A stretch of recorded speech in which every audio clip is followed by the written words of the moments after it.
ఒక వైసీపీ అధికార ప్రతినిధి నాగార్జున యాదవ్ తెలంగాణ ముఖ్యమంత్రిని నోటికొచ్చినట్టు తిట్టాడు. మరి తెలంగాణ వాదులు ఏమయ్యారు?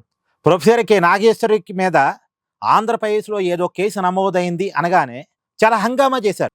రౌండ్ టేబుల్ సమావేశాలు పెట్టారు. అసలు నిజానికి ఆ కేసుకి తెలంగాణ వాదానికి సంబంధం లేదు. ఆ రోజు ఆంధ్ర రాజకీయాల మీద లేనిపోని తప్పుడు మాటలు నాగేశ్వర మాట్లాడాడు. తప్పుడు మాటలు నేనంటాం కాదు, నాగేశ్వరే వెనక్కి తీసుకున్నాడు కాబట్టి అది తప్పుడు మాట. అప్పుడు అతని మీద జన సైనికులు ఏదో కేసు పెట్టే ప్రయత్నం చేశారు. ఆ కేసు పెట్టింది లేదు, అది ఎఫ్ఐఆర్గా బుక్ అయింది కూడా లేదు, పక్కన పెట్టండి. కానీ వెంటనే తెలంగాణ వాదులు నాగేశ్వర మీద కేసులు పెడతారా, నాగేశ్వరిని అరెస్ట్ చేస్తారా అని వీళ్ళ ఊహించుకొని రౌండ్ టేబుల్ సమావేశాలు పెట్టారు. ఆంధ్ర తెలంగాణ ఇష్యూస్ లేవనెత్తారు. సరే, అది తెలంగాణ మీద ప్రేమ అనుకుందాం.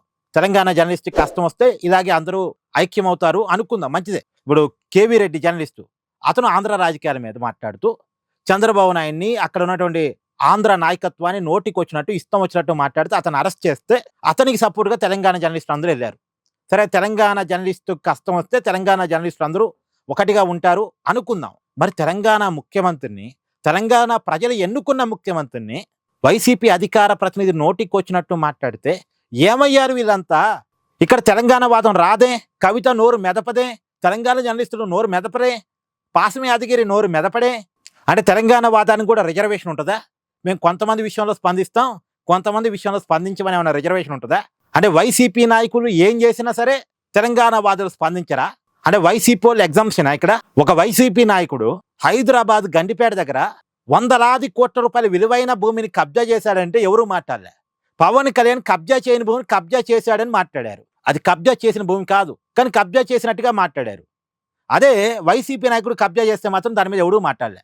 తర్వాత ఇప్పుడు ఈ అధికార ప్రతినిధి ఏకంగా రేవంత్ రెడ్డి గారిని, తెలంగాణ ముఖ్యమంత్రిని ఉద్దేశించి ఇష్టం వచ్చినట్టుగా నోటికొచ్చినట్టుగా మాట్లాడితే ఏ తెలంగాణ వాది మాట్లాడలేకపోతున్నాడు. ఆ రౌండ్ టేబుల్ సమావేశం ఇవాళ ఎందుకు పెట్టరు? అంటే రౌండ్ టేబుల్ సమావేశాలు టీడీపీకి వ్యతిరేకంగా, జనసేనకి వ్యతిరేకంగా మాత్రమే పెడతారా? వైసీపీకి వ్యతిరేకంగా పెట్టరా? ఎందుకు టీడీపీ జనసేన అంటే అంత వ్యతిరేకం? ఎందుకు పవన్ కళ్యాణ్ అంటే అంత కోపం? అంటే పవన్ కళ్యాణ్ సనాతన ధర్మాన్ని నెత్తిన పెట్టుకున్నాడనేనా? ఇక్కడ ఒక రియాలిటీని మనం ఆలోచించాలి. తెలంగాణ వాదం ఎటుపోయింది? ఇప్పుడు తెలంగాణ ముఖ్యమంత్రిని, ప్రజలు ఎన్నుకున్న ముఖ్యమంత్రిని రేవంత్ రెడ్డి గారు జడ్పీటీసీ స్థాయి నుంచి ముఖ్యమంత్రి స్థాయి వరకు వచ్చిన వ్యక్తి. ఒకసారి జడ్పీటీసీ, ఒకసారి ఎమ్మెల్సీ, 3 సార్లు ఎమ్మెల్యే, ఒకసారి ఎంపీ, ఇప్పుడు ముఖ్యమంత్రిగా ఉన్నారు. అలాంటి వ్యక్తిని ఇష్టం వచ్చినట్టుగా మాట్లాడితే ఏ తెలంగాణ వాది ఎందుకు మాట్లాడు? ఇక్కడ మీ అభిప్రాయాన్ని కామెంట్ చేయండి. Please do like, share and subscribe this channel.